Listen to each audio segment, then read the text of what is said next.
அனைவருக்கும் வணக்கம். இந்த அண்ணாமலை அவர் ஹோப் அப்படின்ற இந்த யூடியூப் சேனலை வந்து நம்ம ஒரு 6 வருஷத்துக்கு முன்னாடி தொடங்கினோம். அண்ணாமலை அவர்கள் அரசியலுக்கு வந்த நேரத்துல அவருடைய அந்த அரசியல் பாதையில நம்மளால ஒரு ஹெல்ப் பண்ணலாம் அப்படின்ற. ஏன்னா ஒரு மனுஷன் பாத்தீங்க அப்படின்னா ஒரு நல்லா படிச்சு என்ஜினியரிங் படிச்சு எம்பிஏ படிச்சு அதுக்கப்புறம் ஐபிஎஸ் படிச்சு ஒரு 10 வருஷம் வேலை செஞ்சு அதுவும் வேலை செய்யற இடத்துல ஒரு நல்ல பெயர், அதாவது ஒரு குற்றம் எந்த ஒரு தவறும் செய்யாத ஒரு அதிகாரியா சிங்கம் அண்ணாமலை அப்படின்னு. ஏன்னா தமிழகத்துல யாருக்குமே அவரை பத்தி பெருசா தெரியாது, அதாவது 6 வருஷத்துக்கு முன்னாடி. ஆனா கர்நாடகால அவர் வந்து ரொம்ப ஃபேமஸான ஒரு அதிகாரியா இருந்தார். அதாவது எல்லா மட்டத்திலையும் ஸ்கூல்ல போனீங்கன்னா ஸ்கூல் குழந்தைகள்ல இருந்து கல்லூரியில இருக்கிறவங்க வரைக்கும் வேலை செய்யறவங்க வரைக்கும் எல்லாருமே வந்து அதை போற்றி பாராட்டக்கூடிய புகழக்கூடிய ஒரு அதிகாரியா தான் அவர் இருந்தார். ஸோ நிறைய இடங்கள்ல வந்து அவருடைய பேச்சுக்கள் இருந்து பிகினிங்ல பாத்தீங்கன்னா நம்மளுடைய இந்த ஏஓஹெச் சேனல்ல வந்து நிறைய அவர் வந்து கர்நாடகத்துல பேசினதை தான் நம்ம வந்து போட்டோம். அந்த அளவுக்கு ஒரு ஒரு வீடியோ வந்து நம்ம வந்து போட்டிருப்போம், அண்ணாமலை ஒரு பல்கலைக்கழகம் அப்படின்னு. அது வந்து பல பார்ட்டா போட்டோம். அது வந்து ஒரு பெரிய ஸ்டேடியம்ல ஒரு 4000 5000 மாணவ மாணவிகள் அவங்க அம்மா அப்பாவோட உட்கார்ந்து கேட்ட ஒரு இது. அதாவது 3.5 மணி நேரம் வந்து ஒரு பசங்களை ஒரு இடத்துல உட்கார வச்சு ஒருத்தர் பேசுறத கவனிக்க வைக்கணும் அப்படின்றது நிச்சயமா வந்து இமேஜினே பண்ணி பார்க்க முடியாது. ஸோ அந்த மாதிரி அண்ணாமலை அவர்கள் வந்து ஒரு 3.5 மணி நேரம் பேசினதை எல்லா மாணவ மாணவிகளும் அவங்க அம்மா அப்பாவோட உட்கார்ந்து கேட்டிருப்பாங்க. ஸோ அந்த மாதிரியான ஒரு நல்ல ஒரு மனிதர் ஸோ வரார் அப்படின்னும் போது நம்ம சைட்ல இருந்து என்ன பண்ணலாம் அப்படின்றதுக்காக நான் வந்து பர்சனலா இந்த சேனலை ஸ்டார்ட் பண்ணி இதுக்கு நிறைய சப்போர்ட், மக்களும் வந்து நீங்க நிறைய சப்போர்ட் பண்ணீங்க, நிறைய வந்து உங்களுடைய கமெண்ட்ஸ் எழுதுவீங்க, உங்களுடைய சஜஷன்ஸ் கொடுப்பீங்க. ஸோ நிறைய அந்த மாதிரியான கமெண்ட்ஸ் அண்ட் சஜஷன்ஸும் டைம் டு டைம் வந்து அண்ணாமலை அவர்களுடைய கவனத்துக்கு நம்ம வந்து எடுத்துட்டு போயிருக்கோம். அவர் அதை வந்து ரொம்ப இன்ட்ரெஸ்டா பார்த்து படிச்சு கேட்டுட்டு நிறைய இடங்கள்ல வந்து அதை பத்தி பேசியிருக்கிறார். அது வந்து அதுக்கான வந்து ரியாக்ஷன்ஸ் கூட பண்ணியிருக்கிறார். ஸோ இப்ப என்ன ஆச்சு அப்படின்னா கடந்த 5 வருஷமா அவர் வந்து மக்கள் மத்தியில, அதாவது தமிழகத்துல ஒரு ஒரு ஒரு நம்பிக்கையான ஒரு அரசியல்வாதி அப்படின்ற ஒரு பெயர் வந்துருச்சு. ஏன்னா கடந்த தேர்தலில் அவர் வந்து போட்டி போடல, ஆனா அவர் கிரியேட் பண்ண அந்த ஒரு அவேர்னஸ், அந்த இளைஞர்கள் மத்தியில நீங்க வந்து அரசியலுக்கு வரணும், அரசியலை பார்க்கணும், அரசியலை புரிஞ்சுக்கணும் அப்படின்னு கிரியேட் பண்ண அந்த அவேர்னஸ் பாத்தீங்க அப்படின்னா இன்றைக்கு சிஎம்ஆ இருக்கக்கூடிய விஜய் அவர்களுடைய வெற்றிக்கு ஒரு பெரிய ஒரு துணையா இருந்தது. ஸோ அதை வந்து யாராலையும் வந்து மறைக்கவும் முடியாது, மறுக்கவும் முடியாது. ஸோ அப்படியான ஒரு தலைவர் நம்ம வந்து அவர் வந்து ஒரு எதிர்பார்ப்பு, அதனாலதான் அண்ணாமலை அவர் ஹோப் பண்ணோம். இன்னைக்கு அதையும் தாண்டி அண்ணாமலையுடைய தேவை வந்து அதிகமா இருக்கு. ஸோ இதுதான் வந்து இது வந்து ஒரு காலத்தின் கட்டாயம். ஸோ சிகரம் தொட போகக்கூடிய அண்ணாமலை அவர்களுடைய அந்த அரசியல் வந்து தமிழகத்தினுடைய ஒரு காலத்தின் கட்டாயம். ஸோ அதனால நம்ம என்ன நினைச்சோம் அப்படின்னா இந்த அண்ணாமலை அவர் ஹோப் அப்படிங்கிறத சிகரம் அப்படிங்கிற ஒரு பெயர் மாற்றம் பண்ணலாம் அப்படின்னு நிறைய பேரோட டிஸ்கஸ் பண்ணி இதுல வந்து பாத்தீங்க அப்படின்னா இந்த சேனல்ல நிறைய பெரியவர்கள் வந்து நிறைய வந்து ஹெல்ப் பண்றாங்க, நிறைய வந்து சஜஷன்ஸ் கொடுக்குறாங்க, நிறைய இளைஞர்களும் இருக்கிறாங்க. ஆனா பாத்தீங்க அப்படின்னா இந்த 70 வயதுல இருந்து 80 வயது 85 வயது இருக்கவர்கள் கூட ஒரு இளைஞர்களை விட அதிகமா வேலை செய்யக்கூடிய அளவுக்கு அவங்க வந்து சிந்திக்கிறாங்க, அண்ணாமலையுடைய தேவை என்ன அப்படிங்கிறத சொல்றாங்க. ஸோ அந்த மாதிரி நிறைய பேர் சஜஸ்ட் பண்ணி கடைசியா நம்ம வந்து எடுத்திருக்கிற அந்த நேம் தான் வந்து சிகரம். ஸோ சிகரம் தொடப்போகும் அண்ணாமலைக்காக இந்த யூடியூப் சேனல் வந்து சிகரம் அப்படிங்கிற பேர்ல வந்து நம்ம வந்து தொடர போறோம். ஸோ இன்னும் ஒரு சில நாட்கள்ல திரும்ப வந்து அண்ணாமலை வந்து இந்த ஃபீல்டுக்குள்ள வருவாரு. ஏன்னா இப்ப பாத்தீங்க அப்படின்னா இந்த நடக்கக்கூடிய இந்த ஆட்சியை யாருமே பெருசா தவறுகளை சுட்டி காட்டுற மாதிரி தெரியல. ஏன்னா அதிமுக வந்து அவங்க கட்சியை சேவ் பண்ற அந்த ஒரு போட்டியில அந்த ஒரு வேலையில வந்து அவங்க இருக்கிறாங்க.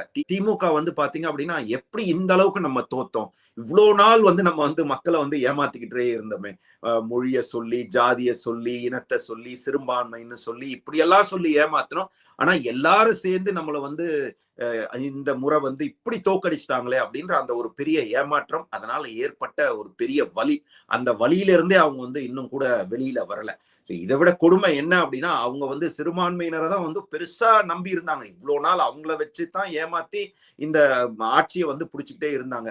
ஸோ இந்த ரிசல்ட் வந்ததுக்கு அப்புறம் அவங்க கூட இருந்த அந்த சிறுபான்மையினர் கூட வெளியில போயிட்டு இப்ப இருக்கக்கூடிய ஆட்சிக்கு வந்து சப்போர்ட் கொடுக்குறாரு அப்படின்னாங்க. அப்புறம் பார்த்தா இப்ப ஆட்சியிலே பங்கெடுத்துட்டாங்க. அதுவும் இல்லாம அவங்க சொல்றாங்க இவ்வளவு நாள் திமுக ஜெயிச்சதுன்னா அதுக்கு நாங்க தான் காரணம்னே சொல்லிட்டாங்க.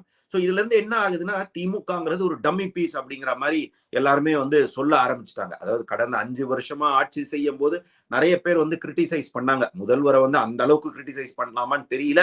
அப்படியெல்லாம் சொன்னாங்க. இவர் வந்து பொம்மை முதல்வர், இவர் வந்து டம்மி முதல்வர், இவருக்கு ஒண்ணுமே தெரியல அப்படின்லாம் சொல்லிக்கிட்டே இருந்தாங்க.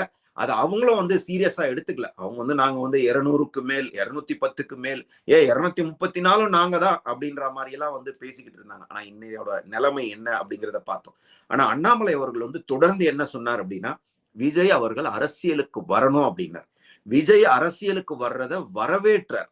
அதுதான் வந்து ஒரு நல்ல அரசியல்வாதியினுடைய ஒரு நல்ல பண்பு. ஒரு இளைஞன் எப்படி, ஏன்னா அவர் சொல்றாரு எல்லாருமே வரணும். அதாவது அதிமுக திமுக மட்டும் இருக்கக்கூடாது. யாரெல்லாம் வந்து மக்களுக்கு நல்லதை செய்யணும்னு நினைக்கிறாங்களோ எல்லாருமே வரணும், எல்லாருக்குமே மக்கள் வாய்ப்பு கொடுக்கணும் அப்படின்னு ரொம்ப வெளிப்படையா விஜய் அவர்களுடைய வருகையை வந்து சப்போர்ட் பண்ணது அண்ணாமலை அவர்கள். அது மட்டும் இல்ல, அவர் என்ன சொன்னார்னா, அரசியலுக்கு நிறைய இளைஞர்கள் வரணும் அப்படின்னார். அதே மாதிரி இப்போ விஜய் அவர்களுடைய இந்த அரசாங்கத்துல நிறைய இளைஞர்கள் இருக்கிறாங்க, நிறைய இளம் எம்எல்ஏக்கள் இருக்கிறாங்க, நிறைய இளம் மந்திரிகள் இருக்கிறாங்க. இதெல்லாம் வந்து ஒரு நல்ல பார்ட். பட் ஆனா இந்த இளைஞர்களும் இந்த ஆட்சியும் சேர்ந்து நம்ம சிஸ்டத்தை கெடுக்குது அப்படின்னும் போது நிச்சயமா அண்ணாமலை போன்ற ஒரு நல்ல தலைவர், அதாவது அந்த ஆட்சி அதிகாரம் அட்மினிஸ்ட்ரேஷன் சிஸ்டம் எல்லாம் தெரிந்த படித்த ஒரு மனிதர் வந்து அரசியல்ல இருக்கும்போது நிச்சயமா வந்து அவங்க செய்யக்கூடிய தவறுகளை வந்து சுட்டி காட்டுவார். இன்னைக்கு இருக்கிறவங்க வந்து யாருமே தைரியமா அதை வந்து சுட்டி காட்ட முடியாது.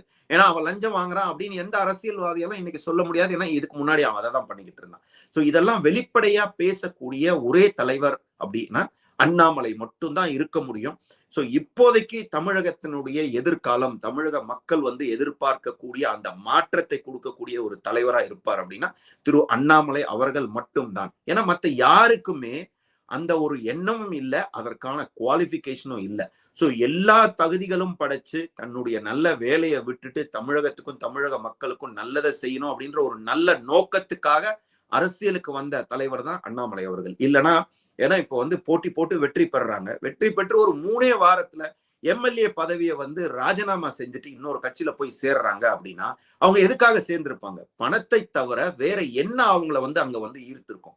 அப்படி நீ மக்கள் பணி செய்யணும், மக்களுக்கு நல்லதை செய்யணும் அப்படின்னா நீ எம்எல்ஏ பதவியை வந்து ராஜினாமா செய்யாம கூட உங்க தொகுதி மக்களுக்கு உங்களால நல்லதை செய்ய முடியும். ஏன்னா நீங்க நல்லது செய்யறது யாரும் தடுக்க போறது இல்லையே.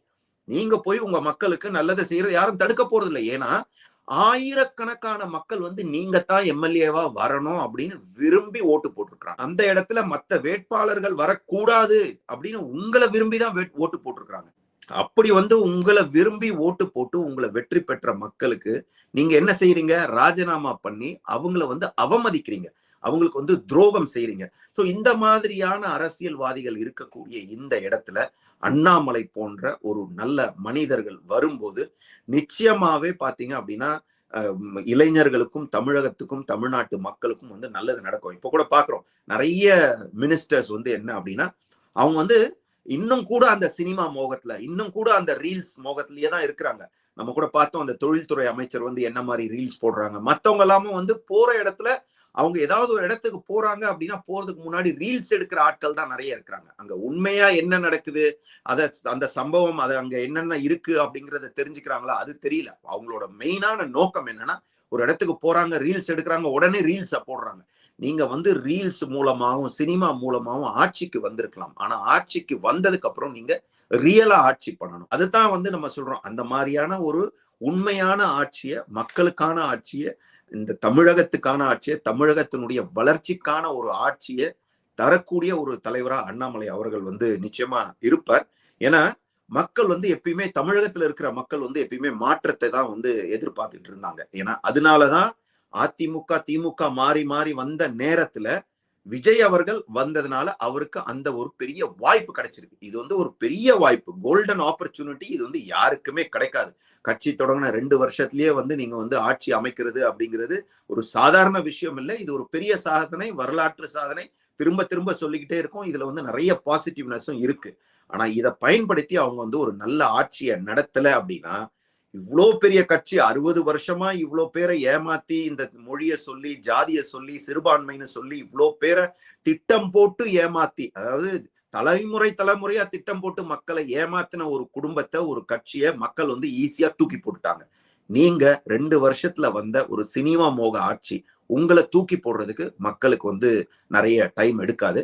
சோ அதனால இந்த அரசாங்கம் நல்லபடியாக ஆட்சி செய்யவில்லை என்றால் அடுத்து ஆல்டர்னேட்டிவ், அடுத்து வந்து மக்களுடைய தேடுதல், மக்களுடைய அந்த எதிர்பார்ப்பை பூர்த்தி செய்யக்கூடிய தலைவராக அண்ணாமலை இருப்பார். தொடர்ந்து அண்ணாமலை அவர்களுக்கு நம்ம வந்து சப்போர்ட் பண்ணுவோம். மீண்டும் ஒரு முறை நேயர்கள் அனைவருக்கும் மனமார்ந்த நன்றியை தெரிவிக்கிறேன். நன்றி.